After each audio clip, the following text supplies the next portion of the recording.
So we've already found out how to find the sample size for estimating a population proportion. That's a very big deal for surveys for news organizations, research organizations, places like CNN and NBC News, things like that. All right, then we also noticed that a couple things. One, that error and the sample size have an inverse relationship, and that confidence level and sample size have a direct relationship, meaning when one goes up, the other goes up. And then just before the very end, we saw that if you have a prior estimate, if you're able to use that first formula, the one with the prior estimate, as opposed to the one with no prior estimate, you end up having to poll less people. So having some old survey results means you don't need quite as many people because we went from 1844 people needed to only 1631 people needed. And that was just because we had this new old study information. Yes, I did say new old study, but I knew what I meant. All right, so now we want to take that same idea but apply it to the population mean. So suppose instead of wanting to know what proportion of people think something, you want to know the mean, like the mean score, the mean body temperature, the mean whatever, the average lifespan of the tires on by a particular manufacturer, that kind of thing. Well, to do that, you're going to need this formula, which, as the case with the other ones, you don't need to memorize it because it's right here in the note sheet for you, or the inferential statistics sheet for you. Okay, so let's go back to the notes. All right, so suppose we want to estimate the losses per pickpocket crime in the US. And I didn't put this in there originally, but I added it into the notes now, which is recall that we already found the sample standard deviation for this data set is 262.231 using one variable stat on the calculator back in section 9.2. Here, just to remind you real quickly, this is 9.2. This was the data set right here. We found the mean right there using one variable stats. And then we later on found S right there. It's in here. S is right there, 262.23. So we found it back then, and we're going to use it now here in section 91/92 because, of course, I originally stole this problem from section 9.2. Okay. Now, how large a sample? When they ask that question, how many, how large, and if you remember, I put that right on the note sheet right here, how many, when they ask that question, you know you're needing a sample size formula. But they say they want to estimate within $50 of the actual population mean with 90% confidence. Okay, so I want to be within 50 with 90% confidence. So that within 50, that's actually your error. That's what they're giving you when they say that word within. That's English code, if you will, for your error. All right, we already know that S is 262.231, so that's no trouble. And all we need to do is find our Z, alpha over 2. Well, let's not forget, alpha is the complement of your confidence. So that's 0.10 because your C level was 0.90. Right? So your confidence level is 90%, 0.90. That means that your alpha is 0.10 because they're complements of each other. That means that alpha over 2 would be, sorry, I'm messing up there, would be 0.05, right? So that's the column you want to go to in your table.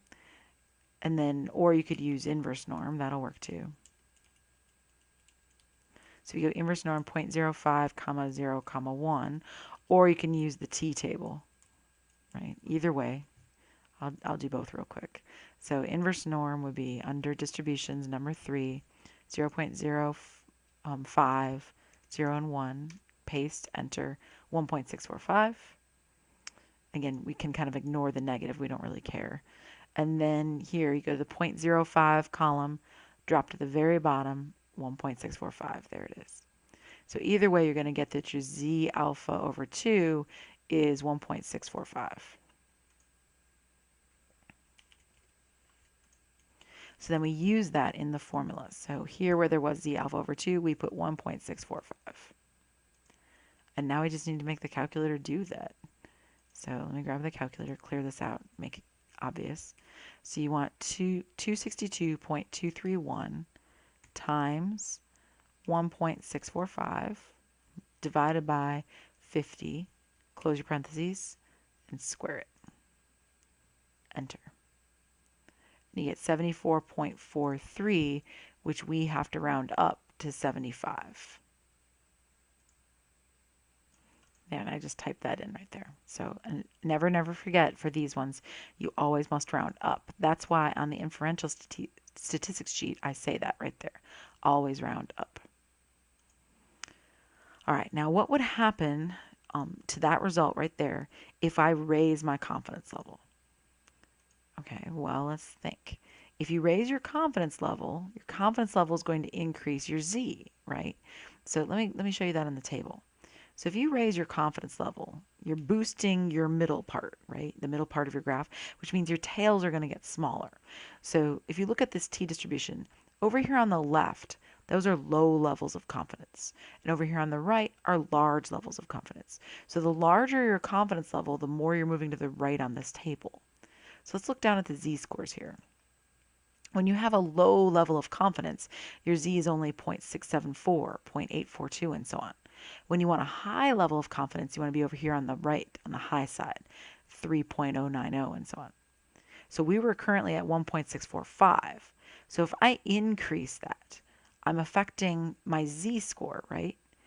If the confidence level goes up, that will raise my Z alpha over 2. And that will, since Z alpha over 2 is in the numerator, that will make n become a larger number. Right here. Right? So if you raise your confidence level, that will cause your Z alpha over 2 to become a higher number. Right? So just make a note, right? Moves right on the T table, for example. So when you look at your T table, I spelled the word becomes wrong, right? So it'll move to the right on the T table and it'll become a larger number.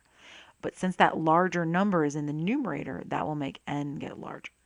In other words, again, confidence level and sample size are directly related.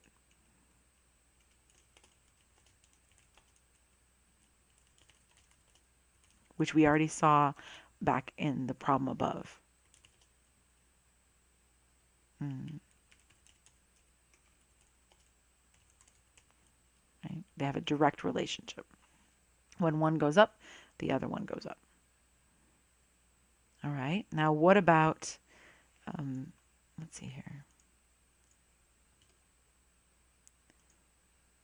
The next question here.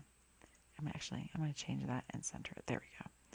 What would happen to the result from part A if the margin of error was lowered? All right, so you're going to lower your margin of error. Well, look at the formula again. Error is in the denominator, right? So error has an inverse relationship with sample size, right? So if you lower your error, then you're going to cause your sample size to go higher. There, just to clarify a little bit, I just wanted to throw in what directly related means. It means when confidence level gets bigger, n gets bigger. And that'll help me explain my error here, because what happens is if your error is lowering, error is in the denominator, right? And since it's the denominator, that's going to become smaller, and that will make n get larger. And it might help if you remember this rule of fractions from back in the day. When you have fractions, the larger denominator, like 10, means you're taking your one object and cutting it into 10 pieces. That's going to be much smaller than taking one object and cutting it into 2 pieces.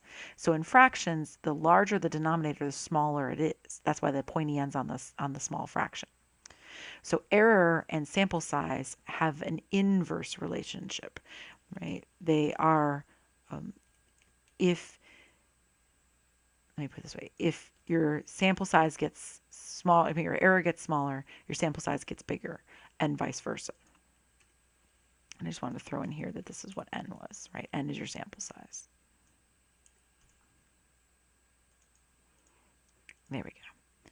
So that's a little bit cleaner. So just to reiterate one last time, confidence level and sample size are directly related. When one gets bigger, the other gets bigger. When one gets smaller, the other gets smaller. That's because your confidence level is tied to your Z alpha. When your Z alpha goes up, then so will your numerator. And if your numerator goes up, then your whole thing gets larger, namely n gets larger, right? It has to do with that whole numerator action. Error, on the other hand, is in the denominator, right? So when it gets larger. When your error gets larger, that will cause the overall fraction to become smaller, right? And vice versa. If you lower your error, right, it's either lowering it, making it smaller, that will cause n to get larger. They're on an inverse, kind of a teeter-totter, a seesaw with each other. When one goes up, the other goes down. All right, we're all done with that question. I'll see you back here for the rest of this section.